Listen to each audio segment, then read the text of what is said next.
We're going to learn how to create forms with validation. If I try to submit this form without entering any data, I get error messages indicating the error for each input.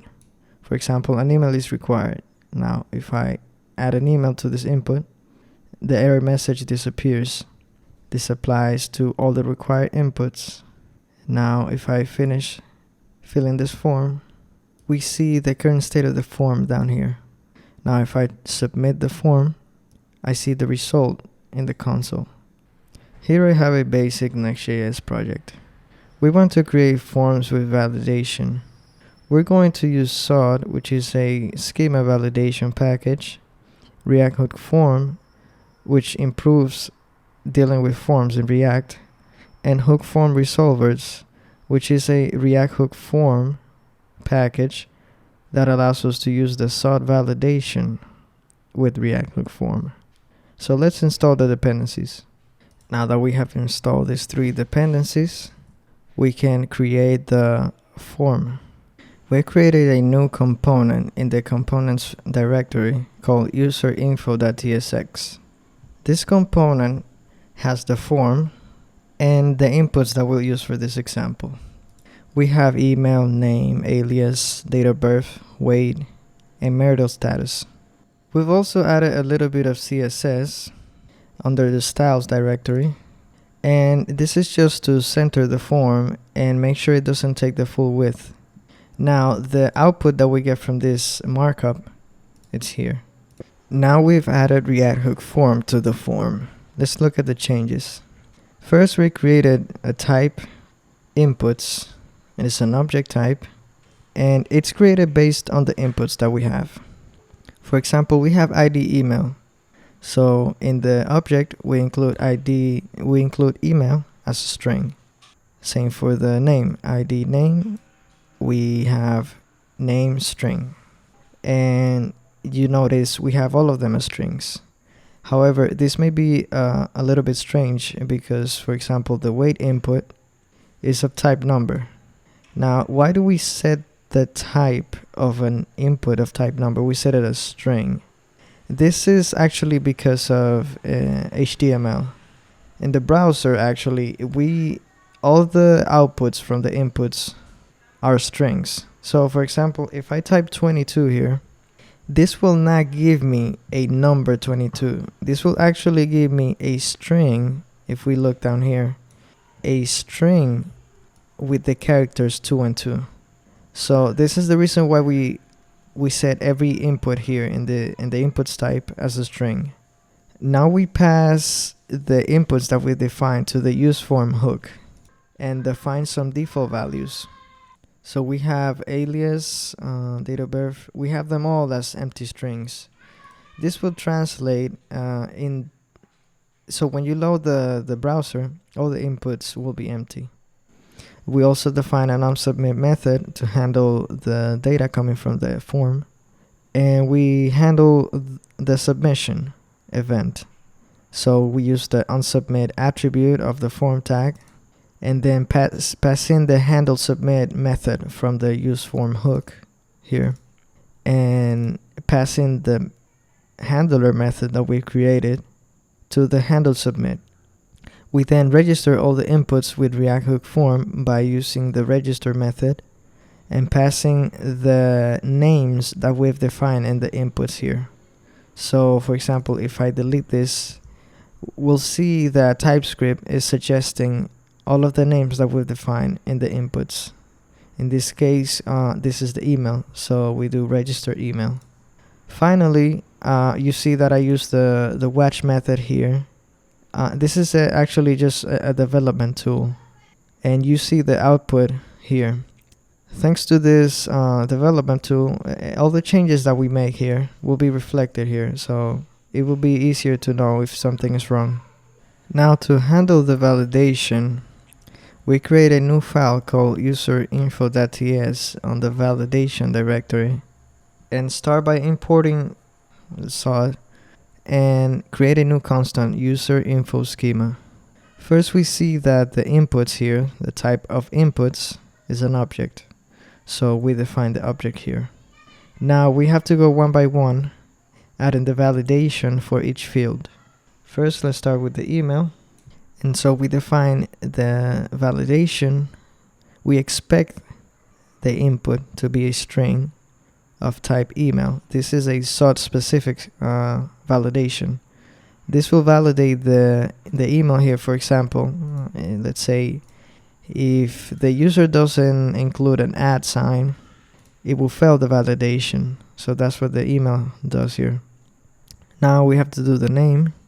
For the name, we also expect a string as with all of them, but we set a minimum amount of characters of 1. And this will make sure that the user cannot submit the form without including a name. It's basically making the name a required field. We also set a maximum amount of characters of 100. This is arbitrary. Now let's look at the alias. The alias is an optional field. We expect it to be a string, but we do not set a minimum amount of characters because it is optional. So the user can submit the form without adding an alias. We also set a maximum amount of characters of 100. Again, this is arbitrary. Now there's something special here. We're using the transfer method. When you're sending data to a database, you want to differentiate between an empty string and a null value. The database is unable to tell by itself that a string is actually not a value. So what we're doing here is checking if the alias is equal to an empty string. The validation will return a null value instead of an empty string. Otherwise, return the alias. Now let's look at the date of birth. We expect it to be a string, but we have to do some refinement here using the refine method. Now we need to check if the input is a valid date.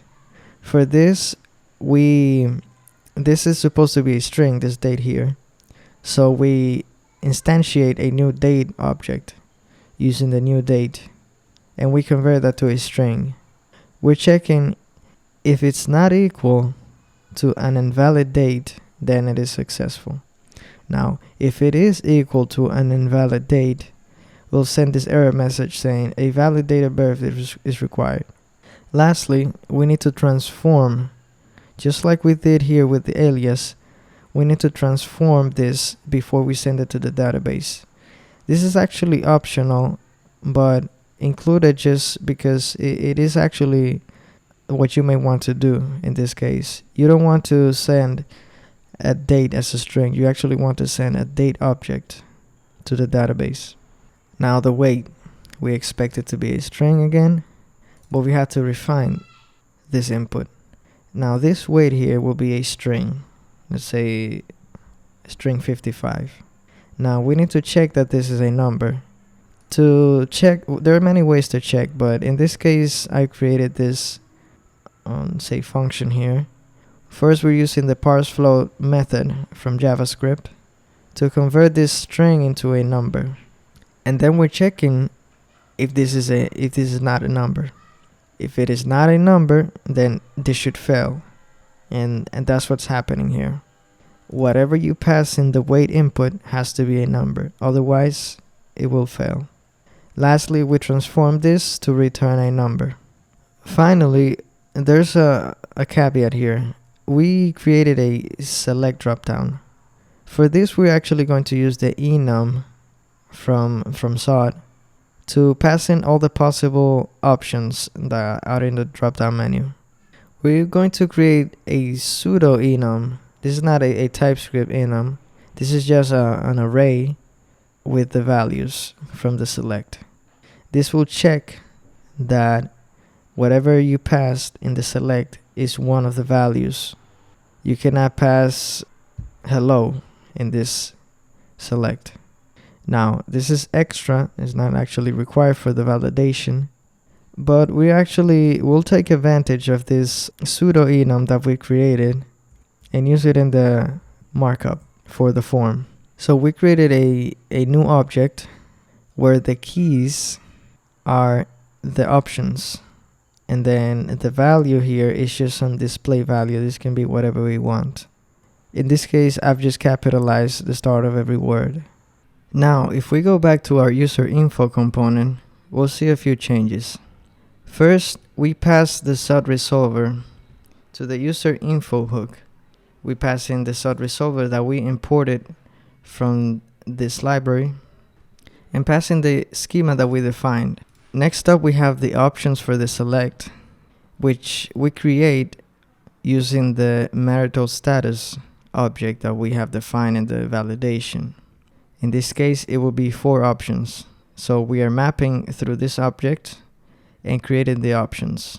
Then pass this to the select here.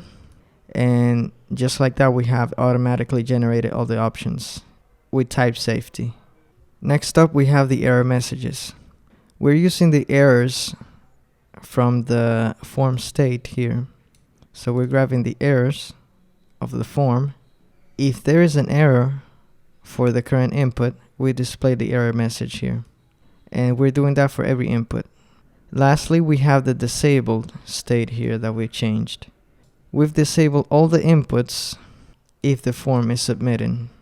We're grabbing this from the form state here. And we do this so that the user is not able to submit the same form twice before the form finishes submitting. Now, if we go to the form and we try to submit the form without any data, we see error messages. For example, an email is required. If I complete this input, the error message disappears. The same happens for the name. You see, as I type, the validation is met, so the error message disappears. Now, I'm gonna complete this with some random data, and I'll try to submit the form. Now that I've opened the console, let's try to submit the form. We see our data here. Let's go one by one.